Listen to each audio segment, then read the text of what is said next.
అందరికీ నమస్కారం అండి. ఈరోజు ఒక మంచి కార్యక్రమానికి మమ్మల్ని అందరినీ కూడా పాలు పంచుకునే ఒక మంచి అవకాశం.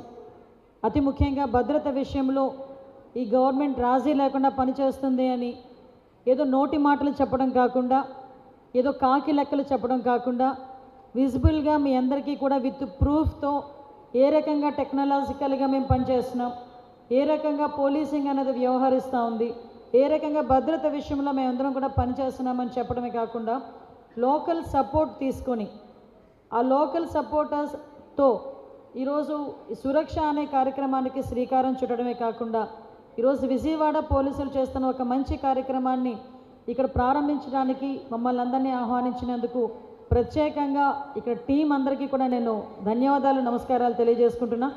ఈరోజు ఈ కార్యక్రమానికి పెద్దలు గౌరవనీయులు ఇందాకే చెప్పారు, 89 బ్యాచ్ అయినప్పటికీ కూడా ఇప్పుడు ఉన్న పోలీస్ ఆఫీసర్లతో సైతం పరిగెడుతూ టెక్నాలజికల్గా కూడా ఇంకా ఇన్నోవేటివ్ థాట్స్ని వాళ్ళకి షేర్ చేస్తూ ఈరోజు కూడా డీజీపీగా ఒక మంచి పేరు తెచ్చుకున్న ద్వారకా తిరుమలరావు గారికి నేను ప్రత్యేకంగా ధన్యవాదాలు, నమస్కారాలు తెలియజేస్తున్నా.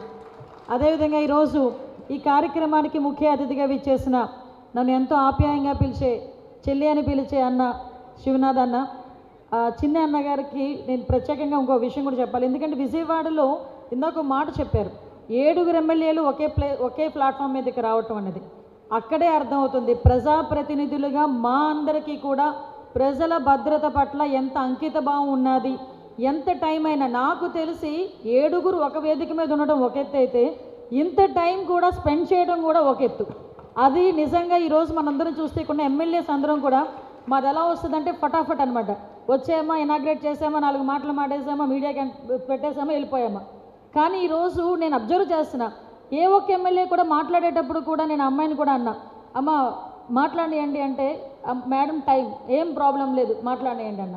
అంటే ఒక అంకిత భావంతో ప్రజల భద్రత ముఖ్యంగా మేము ముందు ఉంటాం ప్రజల భద్రత విషయంలో అని చెప్పడానికి 7 ఎమ్మెల్యేలు కూడా ఈరోజు వేదిక మీదకి వచ్చారు. దాంట్లోని మన ఎంపీ గారు శివనాథ్ చిన్న గారికి, అదేవిధంగా మా అన్న బొండ ఉమామేశ్వరరావు గారికి, పెద్దలు గౌరవనీయులు ఎమ్మెల్యే గారు గద్దె రామ్మోహన్ రావు గారికి, అదేవిధంగా శ్రీరామ్ చింతాతయ్య గారికి, సోదరి సౌమ్య గారికి, అదేవిధంగా ఈరోజు అతి ముఖ్యంగా ఈ కార్యక్రమానికి కర్త కర్మక్రియ. ఇందాక మా అన్న అంటున్నారనమాట, ఈ పోలీస్ డిపార్ట్మెంట్కి ఒక బ్రాండ్ అంబాసిడర్ చేద్దామా అని, మా రాజశేఖర్ బాబు గారిని ప్రత్యేకంగా రాజశేఖర్ బాబు గారిని నేను మాటల రూపంలో కాదండి కంపల్సరీగా ప్రశంసించాల్సిన అవసరం ఉంది. ఇందాక నేను మాట్లాడుతుంటే ఒక మంచి వర్డ్ ఉపయోగించారు, సంకల్పం. అంటే ఏంటంటే మనకి భద్రత సంస్కృతి కాపాడటంలో పోలీస్ చేసే పనికి ప్రజల ఆమోద ముద్రని మేము తీసుకొని పనిచేస్తున్నాం మేడం, అదే సురక్ష అని చెప్పి ఒక మంచి వర్డ్ చెప్పేసరికి నిజంగా నాకే ఒక నిమిషం ఆలోచించే పరిస్థితి వచ్చింది. అంటే పోలీస్ అనేసరికి చాలామందికి ఉండే ఒకే ఒక అపోహ ఏంటంటే వాళ్ళు కటువుగా ఉంటారు, వెళ్తే గసురుతారు, అమ్మో పోలీస్ అంటే కాకి చొక్క చూడగానే కొంచెం భయపడే పరిస్థితి నుంచి ఈరోజు ఫ్రెండ్లీ పోలీస్కి రావటమే కాకుండా ఈరోజు ప్రజల భద్రత విషయంలో వాళ్ళ దగ్గరికి వెళ్ళడమే కాకుండా వాళ్ళతో తిరిగి పని చేయించే పరిస్థితి ఈరోజు పోలీసింగ్కి వచ్చిందంటే అది నిజంగా పెద్ద అచీవ్మెంట్ అని చెప్పాలి.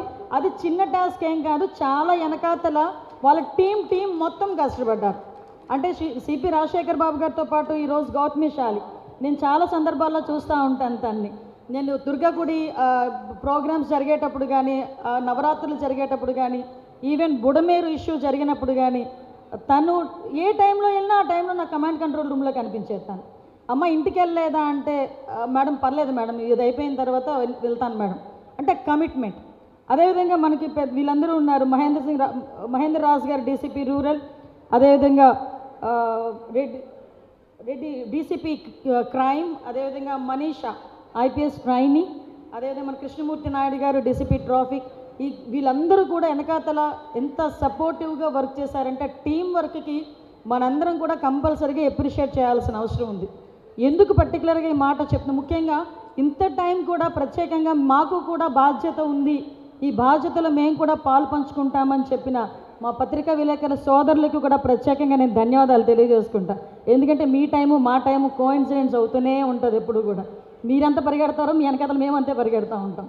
కాబట్టి ఇంత టైం వెచ్చించినందుకు ప్రత్యేకంగా మీకు ఈ సమాజం మీద ఉన్న బాధ్యతతో ఈరోజు పోలీస్ డిపార్ట్మెంట్ చేసే పనికి మేమందరం సహాయ సహకారాలు అందిస్తామని చెప్పి ఈ 1000 సీసీ కెమెరాలు డొనేషన్ చేసిన మా రాజు గారు ఇంకా చాలామంది ఉన్నారు, వాళ్ళందరికీ కూడా నేను ప్రత్యేకంగా శిరస్సు వంచి పాదాభివందనం చేస్తున్నా.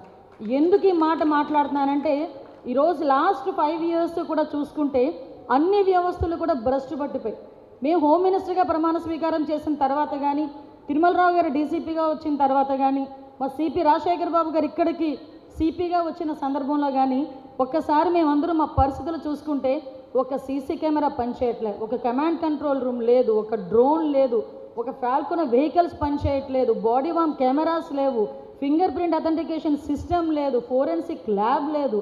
అసలు ఏం చేయాలో అర్థం కాని పరిస్థితి నుంచి వాళ్ళకు వాళ్ళు మోటివేట్ అయ్యి, ఎందుకంటే ప్రతి ఒక్క పోలీస్కి కూడా పోలీస్ అవ్వాలని ఒక చిన్న ప్యాషన్ ఉంటుంది. ఆ ప్యాషన్తో పనిచేస్తే మెరాకిల్స్ సృష్టించవచ్చు అని ఈరోజు విజయవాడ పోలీస్ యంత్రాంగం అంతా కూడా నిరూపించినందుకు వాళ్ళకి నేను ధన్యవాదాలు తెలియజేయాలి. ఎందుకంటే ఆ ప్యాషన్తోనే పనిచేశారు. ఈరోజు పోలీస్గా మేము చేసే పని ప్రజలకి గుర్తుండిపోవాలి. ఒక్కొక్క ఆస్పెక్ట్ తీసుకున్నా, నేను చాలా క్లోజ్గా మానిటర్ చేస్తాను వాళ్ళని, ఎందుకంటే నాకు కూడా చాలా ఇంట్రెస్ట్. అందువల్ల చాలా క్లోజ్గా మానిటర్ చేసేటప్పుడు కూడా వాళ్ళని ఒక్కసారి నేను గమనించుకుంటూ ఉంటే ప్రతి చిన్న ఆస్పెక్ట్లోని కూడా నాకు మా ఏబిఎన్ విలేకరి వీళ్ళందరూ కూడా, మేడం బెంచ్ సర్కిల్ దగ్గర చాలా ట్రాఫిక్ ఉందండి, ఇంకో ఫ్లైఓవరే కట్టాలండి అన్నారు. నిజమేనమ్మా, కానీ ఫ్లైఓవర్ కట్టాలంటే డబ్బులు ఎక్కువ అవుతాయి, ఏం చేయాలి అన్న ఆలోచించుకొని ఇంకా నా ఆలోచన నాలోనే ఉంది. ఈ అస్త్రం అని చెప్పి ఒక ఆర్టిఫిషియల్ ఇంటెలిజెన్స్ నుంచి ఒక యాప్ పెట్టి ఈరోజు నేను చాలా సందర్భాలు అబ్జర్వ్ చేస్తూ ఉంటాను. ఎక్కడైనా ట్రాఫిక్ ఆగుతుందా, ట్రాఫిక్ ఎక్కడైనా ఆగితే ప్రజలు ఎక్కడైనా ఇబ్బందులు పడుతున్నారా, పిల్లల స్కూల్ నుంచి వదిలే టైం కానీ ఆఫీసెస్ వదిలే టైం కానీ పరిస్థితి ఎలా ఉంది, ఇవన్నీ చూసుకునేటప్పుడు నేను రెగ్యులర్గా ఈ భవానీ దీక్ష విరమణ టైంలో కమాండ్ కంట్రోల్ రూమ్కి వెళ్ళినప్పుడు మా వసంత కృష్ణ ప్రసాద్ గారికి ఎలాగైతే ఎక్స్ప్లెయిన్ చేశారో యాజ్ ఈజ్ ఎక్స్ప్లెయిన్ నాకు మన సిపి గారు చేశారు. నిజంగా నేను అనుకున్న మిగతా ఊర్లలో కూడా, ముఖ్యంగా విశాఖపట్నం, తిరుపతి ఇలాంటి సిటీస్లో కూడా ఈ యాప్ను ఉపయోగించుకొని మనం ఈ ట్రాఫిక్ని మనం కొంచెం నియంత్రించుకోవచ్చు. మనం బెంచ్ సర్కిల్ దగ్గర ఆగామా ఒక అరగంట గంట పడుతుందని మెంటల్గా ఫిక్స్ అయిపోతారు విజయవాడ ప్రజలు. కానీ ఈరోజు దాన్ని కూడా తగ్గించి మేము ఓవరాల్గా మొత్తం క్లియర్ చేసేసామని పోలీసులు కూడా చెప్పట్లే. అది కొంతవరకు దాన్ని రన్నింగ్లోకి వెళ్ళేసరికి వస్తుంది. కానీ ఈరోజు ఎక్కడ కూడా ఈవెన్ దో వాటికి కూడా డ్రోన్ సిస్టమ్ని పెట్టారు, సీసీ కెమెరాస్ని మళ్ళీ రినోవేట్ చేశారు, మళ్ళీ తీసుకొచ్చి వాటన్నిటిని కూడా లైవ్లో తీసుకొచ్చి పెట్టారు. ఆ సీసీ కెమెరాస్ గురించి అని చెప్పి గవర్నమెంట్ మీదే ఆధారపడలే. నేను ఇందాక సిపి గారిని అడిగాను, ఎన్ని హాట్స్పాట్స్ ఉన్నాయండి అంటే దగ్గర 700 హాట్స్పాట్స్ ఉన్నాయి మేడం. అన్నిటి దగ్గర మనకు సీసీ కెమెరాస్ ఉన్నాయా, మ్యాక్సిమం ఉన్నాయి మేడం. అంటే వాళ్ళు ఏంటంటే ఎక్కడెక్కడ మనకు అవసరం అన్న చోట ముందు ఇమీడియట్గా పెట్టుకొని మీలాంటి వాళ్ళందరినీ కూడా కంట్రిబ్యూట్ చేస్తూ, ఎందుకు మీలాంటి వాళ్ళందరినీ కూడా కంట్రిబ్యూట్ చేయడం అంటే ఒక రెస్పాన్సిబిలిటీ క్రియేట్ చేయటం, పోలీస్ పట్ల ఒక గౌరవభావాన్ని కలిగించడంతో పాటు మన సమాజం పట్ల ఒక రెస్పాన్సిబిలిటీ క్రియేట్ చేయాలి అని ఒకే ఒక ఉద్దేశంతో మిమ్మల్ని అందరినీ కూడా ఈ సిఎస్ఆర్ల కింద వాట్ ఎవర్ ఇట్ మేబీ మీరందరూ ముందుకు వచ్చే విధంగా, ఇందాక పోలీసులకి మాకు చాలా ఎక్కువ పని అని చిన్నిగా మా ఎంపీ గారు అన్నారు. పోలీసులకి ఎంత ఎక్కువ పని ఉన్నా విజయవాడ ప్రజలు అలా సహకరిస్తున్నారు కాబట్టి బుడమేరు లాంటి ఫ్లడ్ను కూడా మనం అందుకు సునాయాసంగా నేను చెప్పను, కానీ ఆ రోజు మనం మ్యాక్సిమం డెత్ రేట్ని కూడా తగ్గించుకునే పరిస్థితి తీసుకొచ్చాం. ఎందుకంటే బుడమేరు నేను చూశాను, నేను కొత్త, డీజీపీ గారు కొత్త, సిపి గారు 1 నెల అయింది, సీఎం గారు ఆ రోజు వెళ్తూ ఉన్నారు. ఇప్పటికీ గుర్తుంది నాకు, చిన్న నేను మనకి వైఎస్ఆర్ నగర్ దగ్గర ఎక్కడో తిరుగుతున్నాం, సడన్గా వసంత కృష్ణ ప్రసాద్ గారి కాన్స్టిట్యుయెన్సీ, అక్కడికి వచ్చేసరికి వాటర్, ఆ తర్వాత చూస్తే ఎటు చూసినా పోలీసులు, ఒక పక్క ఫైర్ సిబ్బంది, ఎవరి పనిలో వాళ్ళు అన్ని డిపార్ట్మెంట్ల వాళ్ళు కూడా దిగి ఆ రోజు మనందరినీ కూడా బయటకు తీసిన సందర్భం ఇందాక ఏవి కూడా మనం చూసాం. At the same time Durga టెంపుల్కి సంబంధించి కొన్ని లక్షల మంది భక్తులు వస్తే ఎక్కడ కూడా చిన్న ఇన్సిడెంట్ జరగకుండా గౌరవ ముఖ్యమంత్రి గారి చేత మెప్పు పొందిన పరిస్థితి కూడా మనందరం కూడా చూసాం. తర్వాత భవానీ దీక్ష విరమణ కానీ, ప్రతిరోజు వచ్చే టెంపుల్స్కి వచ్చే భక్తులు కానీ ఓవరాల్గా ఎక్కడా కూడా ఇబ్బందులు లేకుండా చూసుకునే బాధ్యత. దీని అంతటికీ కూడా ఇంకా పోలీసింగ్ మనకు అవసరం అవుతుంది, ఇంకా పోలీస్ అవసరం అవుతుంది అనే నేపథ్యంలో ఈ టెక్నాలజీని ఉపయోగించుకోవడంలో అందరికన్నా యువకుడు ఎవరైనా ఉన్నారంటే మన చంద్రబాబు నాయుడు గారి పేరే చెప్పుకోవాలి. ఆయన్ని మించిన యువకుడు ఎవరూ లేరు టెక్నాలజీని వినియోగించుకోవడంలో. ఆయన వినియోగించుకోవడమే కాదు, మేము వినియోగించుకోకపోతే మాకు కూడా అవుతుంది రౌండ్. డెఫినెట్గా నేర్చుకోండి అని ఎవ్రీ టైం అతను ఒక నిజంగా నిత్య విద్యార్థిలా ఉండే మహానుభావుడు నిజంగా చంద్రబాబు నాయుడు గారు. అటువంటి వ్యక్తి దగ్గర నుంచి మేము చాలా నేర్చుకున్నాం. అసలు డ్రోన్ సిస్టమ్ అని చెప్పేటప్పుడు డ్రోన్ ఎంతవరకు పనిచేస్తుంది అంటే ఆఖరికి డ్రోన్తో బుడమేరు వరద బాధితులకి ఫుడ్ సప్లై చేసే పరిస్థితి కూడా తీసుకొచ్చారు. సో ఆ డ్రోన్తో ఇందాక మన సిపి గారు మనకు చెప్పినట్టుగా ఒక డ్రోన్ ఇంచుమించుగా ఒక 100 మంది పోలీసులతో సమానం. అటువంటి డ్రోన్స్ని కూడా ఈరోజు తీసుకొచ్చి ఈరోజు గాంజా నిర్మూలించాలి, డ్రగ్స్ని నిర్మూలించాలి.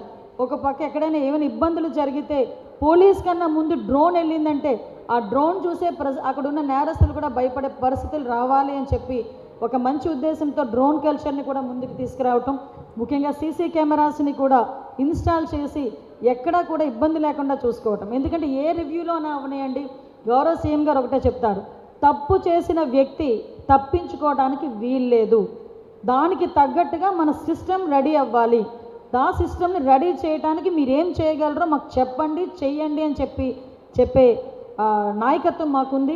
మేము డెఫినెట్గా పని చేయగలము, రాబోయే కాలంలో కూడా ప్రజల భద్రత ధ్యేయంగా పని చేయగలమని మేము సంపూర్తిగా మీ అందరికీ కూడా ఒక భరోసా ఇవ్వగలం. ఈ డ్రగ్స్ విషయంలోని గాంజా విషయంలోని కూడా ఎక్కడ కూడా రాజీ లేని పోరాటం చేస్తున్నాం.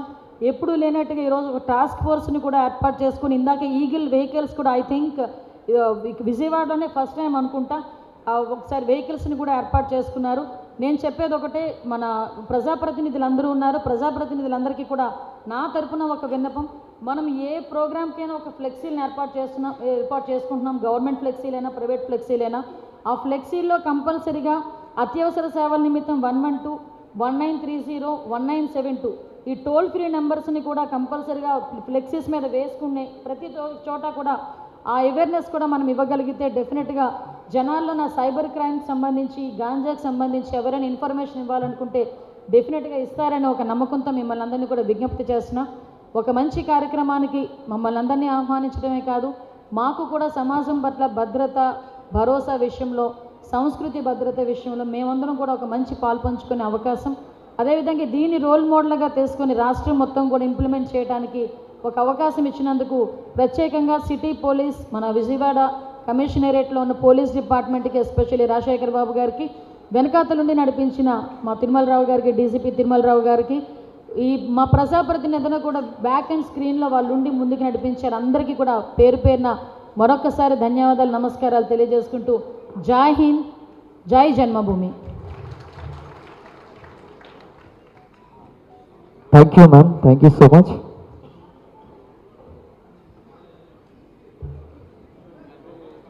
మరి కూతురవేలు వెంకట నరసయ్య గారిని మాట్లాడవలసిందిగా కోచ్.